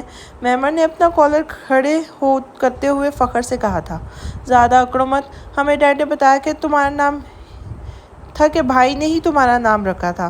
بچپن میں تم سوکھے چمڑاک، ہڈیوں کی دکان، قحط زدگان مریضوں جیسے تھے، اور پیدائش کے وقت بھی تم کافی بیمار لگ رہے تھے، اس لیے تمہاری سوکھی سکڑی جسامت کو دیکھ کر بھائی نے تمہیں انعام دیا تھا۔ اب جاؤ، دونوں چیمپس کو لے کے آؤ۔ مہران کا معمر کو یہ غرور ایک آنکھ نہ بھایا تھا، اس لیے اپنے سب کے بیچ میں معمر کی عزت افزائی کر ڈالی تھی، جسے سن کر محمود اور محسف محظوظ ہو کر ہنس پڑے تھے، جبکہ معمر اور محسف نے مسکراہٹ روکنے کے لیے اپنا سر جھکا لیا تھا۔ جزا اور انشا اس کی بات سن کے مسکرانے لگی تھی، مگر پری نے غور سے سر سے پاؤں تک معمر کو دیکھا تھا۔ ریلی معمر بنی، تم قحط زدگان جیسے پیدا ہوئے تھے؟ پری نے تعجب سے معمر سے پوچھا تھا، تب بھی معمر سٹپٹا کر رہ گیا تھا۔ نہیں پری، یہ بکواس کرتا ہے، جلتا ہے میری پرسنالٹی سے، اس لیے جل کے ایسے بولتا ہے۔ دیکھ لوں گا تمہیں مسٹر مہران۔ معمر شرربار نگاہوں سے مہران کو گھورتا اندر بچوں کو لینے چلا گیا تھا، اور 2 منٹ بعد ڈارک پرپل اور گرین کمبل میں 2 بچوں کو باہر لے آیا تھا۔ اس کے پیچھے بچوں کی نینی رافع بھی عائشہ کو لیے باہر چلی آئی تھی، اور سامنے بیٹھے مہمش نے تیزی سے نظروں کا زاویہ بدل کر اپنی فون اسکرین کو بلا وجہ تکنا شروع کر دیا تھا۔ وہ اپنے بچوں پر نظر بھی ڈالنا نہیں چاہتا تھا۔ وہ جانتا تھا بچوں کو دیکھ کر اس کا دل انہیں پیار کرنے کو مچل اٹھتا، خاص کر اپنی بیٹی کو دیکھ کر شاید وہ اپنی ذات پہ لگایا خود ساختہ پہرہ توڑ بیٹھتا۔ پہلے ہی وہ جزا کے ساتھ کیے سارے وعدے توڑ چکا تھا، لیکن اب وہ اسے کیا وعدہ توڑنا نہیں چاہتا تھا، کیونکہ اس وعدے کو توڑنے کی صورت اس کی جزا اسے پھر اٹھ کر منہ موڑ کر چلی جاتی، اور یہ وہ مر کر بھی برداشت نہیں کر سکتا تھا۔ اس لیے اس پر کڑے پہرے بٹھا لیے تھے۔ وہ اپنے بچوں کے پیدائش کے بعد سے اب یہ اچھی طرح جان گیا تھا کہ اپنے بھائیوں اور جزا کے بعد اس کے بچوں کی سب سے زیادہ کمزوری اس کے بچے اس کی سب سے بڑی کمزوری بننے والے تھے۔ بچوں کو میں بھی خاص کر اس بیٹی کو جو ہبہو اسی کا عکس تھی۔ یہ والا جو میرے اور بھائی جیسا ہے، اس کا نام کیا ہونا چاہیے؟ مہمش نے اپنی صورت والے بچے کو گود میں لے کر سب سے پوچھا تھا۔ اس کا نام مرزوق رکھ دیتے بھائی، آپ سے اور مہمش بھائی کی نام سے ملتا ہے، انشا نے کہا، اور محشم نے اپنے بیٹی کی پہچان کے لیے اس کا نام ازبز کر لیا تھا۔ اوکے، اور یہ جو میری ماما محمود اور میرے جیسی آنکھوں والا ہے، اس کا نام مرصب رکھ دیتے ہیں۔ محسف نے جھٹ سے دوسرے بچے کو نام دیا تھا اور جھک کر بچے کو پیار کرنے لگا تھا۔ عائشہ کو تینوں خرگوش پری اور انشا نے گھیرے میں لیا ہوا تھا، بس محشم اپنی نگاہیں اپنے فون کی اسکرین پر جمائے خاموش سا بیٹھا ہوا تھا، جبکہ سرفراز صاحب کی نگاہیں جزا پر اٹکی ہوئی تھی، جو ایک غلطی پر اب دوسری غلطی کرنے جا رہی تھی، اور جزا خاموشی سے بیٹھی خود کو نانا کی کڑی نگاہوں کے حصار میں محسوس کر کے بے چین ہو رہی تھی کہ تبھی باہر گاڑی رکنے کی آواز آئی تھی۔ کچھ ہی دیر میں کوئی گھر میں داخل ہوا تھا، جسے دیکھ کر جزا خوش ہو کر اپنی جگہ سے اٹھ کھڑی ہوئی تھی۔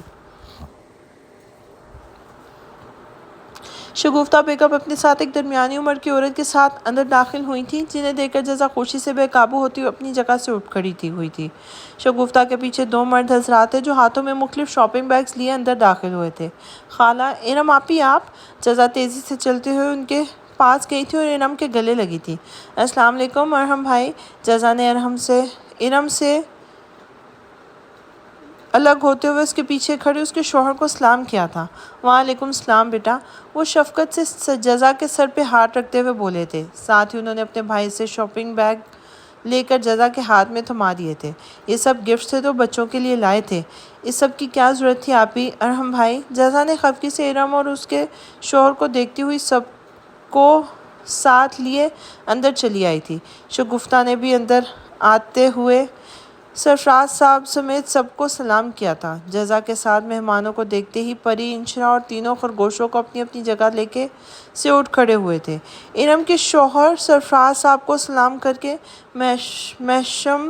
مہمش، محسف وغیرہ سے ہاتھ ملانے لگے تھے، پھر محشم کے ساتھ ہی اس 7 سیٹر صوفے پر بیٹھ گئے تھے جس پر پہلے سے ہی مہمش اور محسف بیٹھے تھے۔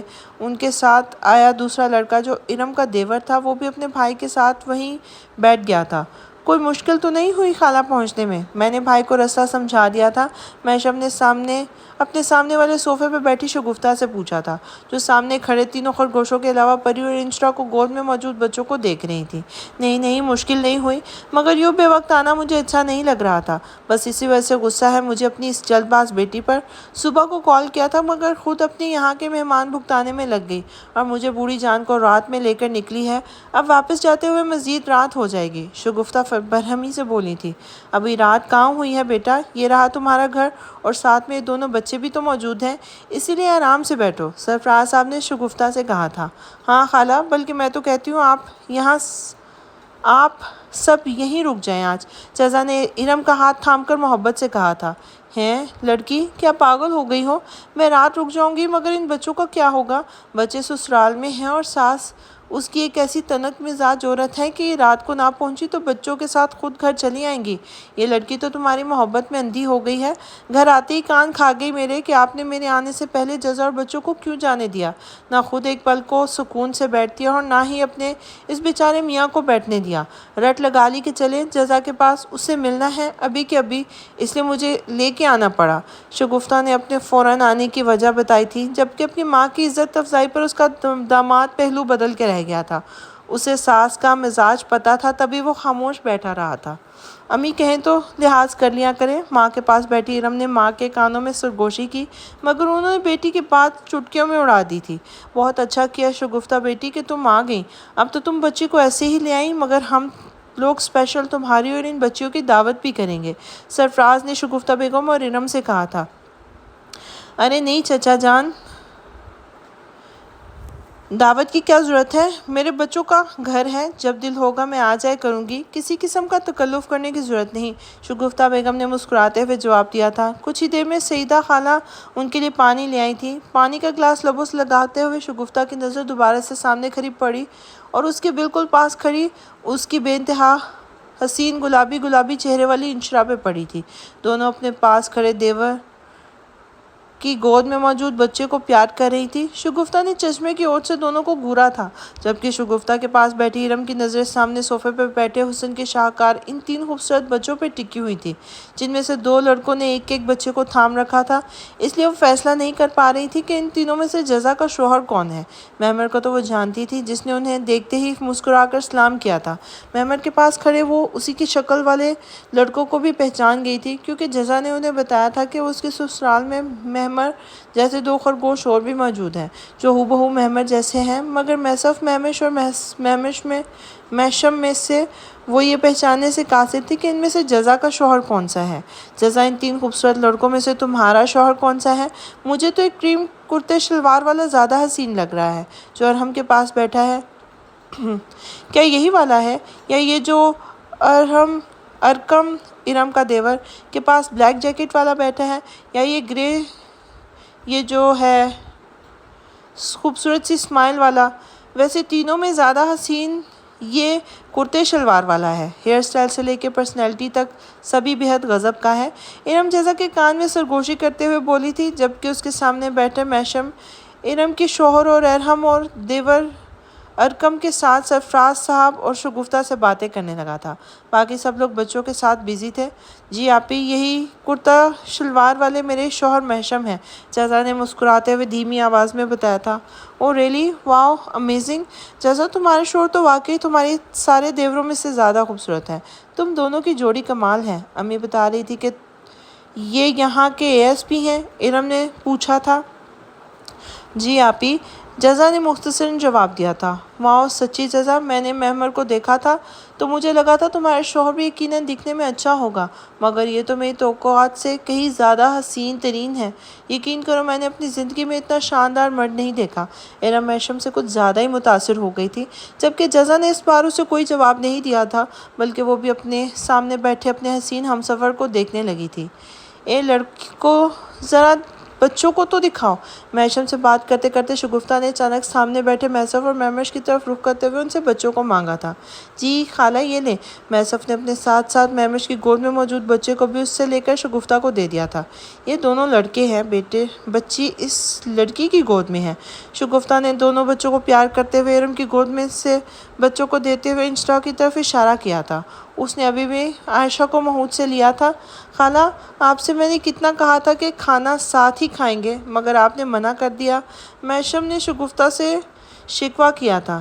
کیسے کھا لیتی، میں رات میں کھانا نہیں کھاتی، بہت پرانی عادت ہے، اور یہ ارم کو بہت شوق ہے چونچلوں کا، اس لیے یہاں آنے سے پہلے اس نے میاں اور دیور کے ساتھ ہوٹل میں ڈنر کر لیا ہے۔ شگفتہ نے منہ بنا کر بیٹی کو دیکھتے ہوئے محشم کو جواب دیا تھا، جبکہ ارم اور اس کا شوہر تعصب سے نفی میں سر ہلاتے ہوئے ایک دوسرے کو دیکھتے رہ گئے تھے۔ چچا جان، یہ لڑکیاں یہاں کیا یہیں رہتی ہیں؟ شگفتہ نے پری اور انشرا کو دیکھتے ہوئے سرفراز صاحب سے پوچھا تھا۔ انہیں شادی سے پہلے انشرا پری کی سسرال میں آمد کافی دیر سے بری طرح کھٹک رہی تھی۔